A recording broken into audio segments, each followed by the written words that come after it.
নমস্কার, আমি তিন্নি মৌলিক গুপ্ত দত্তগুপ্ত আর আমার চ্যানেল তিন্নি টকিজে আপনাদের সকলকে স্বাগত। রাতের পর দিন আসে, দিনের পর রাত নামে, কিন্তু রাতের অন্ধকার চিরে নেমে আসে না ভোরের আলো। 9ই আগস্ট আর.জি. কর মেডিকেল কলেজে যে তরুণী চিকিৎসক খুন এবং ধর্ষিতা হয়েছিলেন, তারপর তার সহকর্মীরা তার সুবিচারের জন্য এবং তাদের নিরাপত্তা নিশ্চিত আরও কতগুলি দাবিতে ক্ষোভে ফেটে পড়ে। তারা কর্মবিরতিতে চলে যান। তাদের প্রত্যেকেরই কিন্তু একই সমবেত স্লোগান ছিল, উই ওয়ান্ট জাস্টিস। প্রথম দিকে কিন্তু আমিও এই আন্দোলনকে সমর্থন করেছিলাম, কারণ এই আন্দোলন কিন্তু ছিল একেবারেই অরাজনৈতিক, ছিল না কোনো রাজনৈতিক রং, ছিল না কোনো রাজনৈতিক ব্যানার।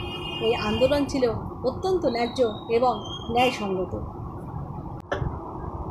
ধীরে ধীরে এইসব জুনিয়র চিকিৎসকদের আন্দোলনের রূপ এখন প্রায় সবার কাছেই স্পষ্ট। যে বিশেষ রাজনৈতিক দল এইসব জুনিয়র চিকিৎসকদের আন্দোলনের সঙ্গে মিশে নিজেদেরকে এই ছায়ার মতো তাদেরকে চালনা করার চেষ্টা চালিয়ে যাচ্ছে, তাদের মুখে দফা এক দাবি এক স্লোগান তুলে এই স্লোগান কি অরাজনৈতিক বলে মনে হয়? কিসের দফা, কিসের দাবি? তারা যে দিন রাত সর্বক্ষণ আন্দোলন করে চলেছে, তাদের কি পেছনে কোনো গভীর ষড়যন্ত্রের খেলা নেই? তাদের ফান্ডিং কে করছে? এইসব বিশেষ রাজনৈতিক দল এইসব জুনিয়র ডাক্তারদের আন্দোলনে জল দিয়ে, খাবার দিয়ে, সার দিয়ে সুকৌশলে তাদেরকে পুষ্ট করে কি চাইছে? আরেকটা গণ অভ্যুত্থান ঘটিয়ে সরকারকে ফেলে দিতে। অত্যন্ত জঘন্য, মর্মান্তিক, নৃশংস ঘটনা, যা ভাষায় ব্যক্ত করা যায় না। এ নিয়ে কোনো দ্বিমত নেই। লেখনা তো ছিলই, নজরদারির যথেষ্ট অভাব ছিল, সঠিক জায়গায় সঠিক খবরের যোগাযোগের যথেষ্ট খামতি ছিল, এ নিয়ে কোনো সন্দেহ নেই।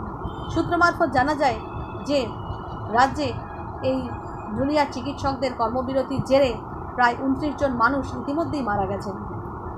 আবার কোনো মুমূর্ষ মানুষ তাদের কিন্তু অপারেশন এখনও স্থগিত, শিশুদের টিকাকরণও বাকি আছে।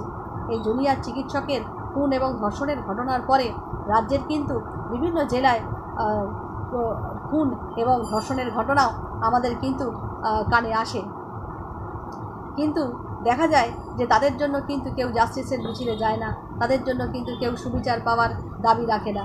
তাদের জন্য হয় না রিক্লেম দ্য নাইট, তাদের জন্য হয় না রিক্লেম দ্য ডন। এখন এই জাস্টিসের মিছিলে যাওয়া যেন একটা ফ্যাশন ট্রেন্ড, যেন একটা স্ট্যাটাস সিম্বল হয়ে দাঁড়িয়েছে। সাধারণ মানুষের সঙ্গে মিলে এই সেলিব্রিটিরা তারা মুখে প্রতিবাদী ভাষণ নিয়ে, হাতে প্ল্যাকার্ড নিয়ে, গিটার নিয়ে গান বাজনা করতে করতে বিভিন্ন নিউজ চ্যানেলের সামনে দেখি যে বাইট দিতে। টানা 34 দিন ব্যাপী এই জুনিয়র চিকিৎসকদের কর্মবিরতির জেরে আমাদের রাজ্যের কিছু স্বার্থান্বেষী মানুষের ব্যবসা বাণিজ্য কিন্তু প্রচুর পরিমাণে ফুলে ফেঁপে উঠেছে। খবর পাওয়া যায় যে রাজ্যের যে সমস্ত প্রাইভেট নার্সিংহোম এবং প্রাইভেট হসপিটালগুলি আছে, তাদের মুনাফাও কিন্তু আগের থেকে প্রায় 10-12 গুণ বৃদ্ধি পেয়েছে। এই বিশেষ রাজনৈতিক দল যে সমস্ত রাজ্য সরকারে রয়েছে বা রাজ্য সরকার চালাচ্ছে, সেখানে কি দুর্নীতি হয় না? সেখানে কি অচলাবস্থা নয়?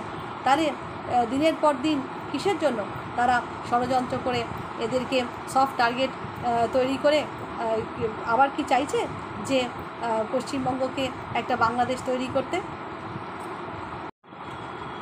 আমাদের রাজ্যের মাননীয় মুখ্যমন্ত্রী এইসব আন্দোলনকারী জুনিয়র চিকিৎসকদের আলোচনায় আহ্বান জানিয়েও সেই বৈঠক কিন্তু পরপর হয় নিষ্ফলা।